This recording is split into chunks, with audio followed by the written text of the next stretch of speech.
கூர்வாளின் சமூக வலைதள போர்.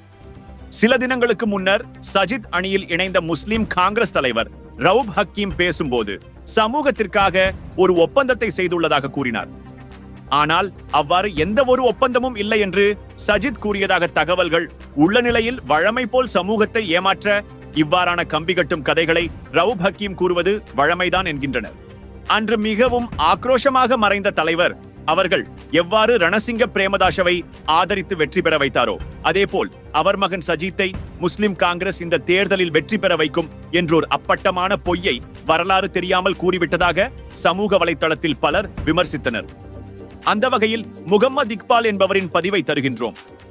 பிரேமதாசாவுக்கு அஷ்ரபும் சஜிதுக்கு ரவுப் ஹக்கீமும் என்ற 2 ஆதரவுகளும் சமமாகுமா? உண்மை வரலாறு என்ன? இறுதி நேரத்தில் அஷ்ரப் வழங்கிய ஆதரவின் காரணமாகவே பிரேமதாசா சொற்ப வாக்கு வித்தியாசத்தில் ஜனாதிபதியாக வெற்றி பெற்றார். அதுபோல் அவரது மகனை வெற்றி பெறச் செய்வதற்காக சஜிதுக்கு ஆதரவு வழங்குவதாக ரவுப் ஹக்கீம் முழங்கியுள்ளார். ரவுப் ஹக்கீம் போன்று தலைவர் அஷ்ரப் செயற்பட்டாரா? உண்மையான வரலாறு என்னென்று இளைய தலைமுறைக்கு கூறுவதுதான் இந்த பதிவு. முஸ்லிம் காங்கிரசின் நிபந்தனைகளை ஏற்றுக்கொண்டதன் காரணமாக 1988 ஜனாதிபதி தேர்தலில் சிறிமாவோ பண்டாரநாயக்கா தலைமையிலான சிறிலங்கா சுதந்திர கட்சிக்கு ஆதரவு வழங்கும் பொருட்டு செய்து கொள்ளவிருந்த ஒப்பந்தம் வெட்டுக்குத்து காரணமாக இறுதி நேரத்தில் தடைப்பட்டது. அது சுதந்திர கட்சி அல்ல, தந்திர கட்சி. அது முதுகில் குத்தியுள்ளதாக தலைவர் அஷ்ரப் அன்று கடுமையாக விமர்சித்தார். விடயத்தை கேள்வியுற்ற பிரதமர் பிரேமதாசா தன்னை சந்திக்குமாறு அஷ்ரபுக்கு தகவல் அனுப்பினார். பிரேமதாசாவுக்கு தேவை என்றால் என்னை நேரடியாக அழைக்குமாறு அஷ்ரப் பதில் அனுப்பினார். பின்பு இரவு 7 மணியளவில் பிரேமதாசாவிடமிருந்து நேரடியாக அஷ்ரபுக்கு தொலைபேசி அழைப்பு வந்தது. நிபந்தனையுடனான சந்திப்பிற்கு அஷ்ரப் உடன்பட்டார். அஷ்ரப் எங்கே சந்திப்பது என்று கேட்டார். பிரேமதாசா சுச்சரித்தவுக்கு வர முடியுமா என்றார். அஷ்ரப் மன்னிக்கவும், அது உங்களுடைய வீடு, பொதுவான இடத்தில் சந்திக்கலாம் என்றார். மூடப்பட்டிருந்த பிரதமர் அலுவலகம் அஷ்ரபுக்காக அன்றிரவு 11 மணிக்கு மீண்டும் திறக்கப்படுகிறது. இந்த சந்திப்பில் பிரேமதாசாவுடன் அமைச்சர்களான லலித் மற்றும் ரஞ்சன் விஜயரத்தின ஆகியோர் இருந்தனர். சிறிமாவுடன் தான் இருந்த நெருக்கத்தின் காரணமாக உடனடியாக ஐக்கிய தேசிய கட்சிக்கு ஆதரவு தர முடியாத தமது நிலையை அந்த பேச்சுவார்த்தையில் அஷ்ரப் விளக்கினார். அஷ்ரபிடம் பிரேமதாசா கடைசியாக கேட்டார், எனக்கு ஒரு உதவி செய்யுங்கள் என்றார். நீங்கள் சுதந்திர கட்சிக்கு வாக்களிப்பில் ஈடுபடாமல் இருந்தால் போதும் என்றார். அதற்கு அஷ்ரப் அவர்கள், இதை நாங்கள் யோசிக்க வேண்டும் என்றார். அப்படியே இதை செய்வதாக இருந்தாலும் நிபந்தனையின்றி செய்ய முடியாது என்றார். எமக்கு ஏதாவது செய்ய வேண்டும் என்று கூறியதுடன் முஸ்லிம் சமூகத்தை பாதிக்கும் சில அம்சங்கள் அரசியல் யாப்பில் இருக்கிறது, அவற்றை நீங்கள் நீக்க வேண்டும் என்றார் தலைவர் அஷ்ரப். பெரும் தொகை பணமும் வேறு பதவிகள் மற்றும் அதிகாரங்களை கேட்பார் என்று நினைத்த பிரேமதாசாவுக்கு அஷ்ரப்பின் வார்த்தை ஏமாற்றத்தினை ஏற்படுத்தியது. என்ன செய்ய வேண்டும் கூறுங்கள் என்று மிகவும் ஆர்வத்துடன் கோரினார் பிரேமதாசர்.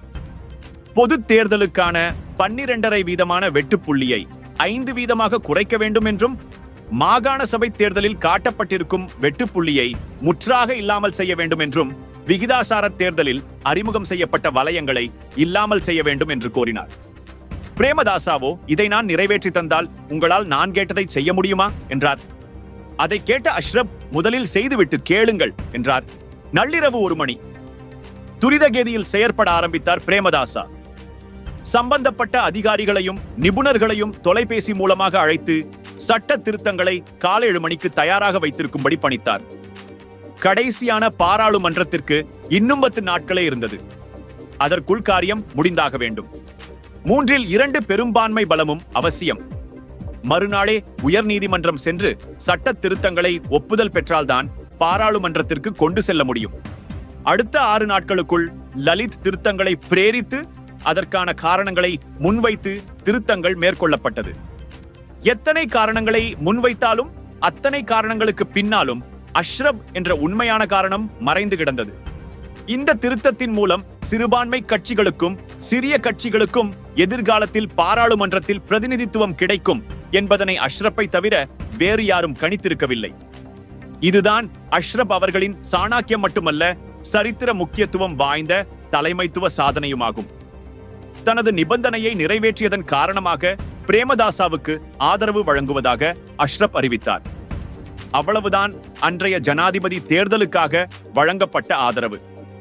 அதாவது பிரேமதாசாவுக்கு ஆதரவு வழங்குவதாக அஷ்ரப் பேசிய வீடியோ கெசட்.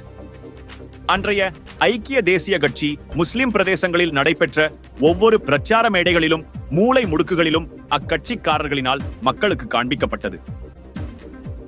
ஐக்கிய தேசிய கட்சியின் எந்த ஒரு தேர்தல் பிரச்சார மேடைகளிலும் இன்றைய தலைவர் போன்று விழுந்தடித்துக் கொண்டு அஷ்ரப்போ அல்லது முஸ்லிம் காங்கிரஸ் அங்கத்தவர்களோ ஏறி இறங்கி பிரச்சாரம் செய்யவில்லை.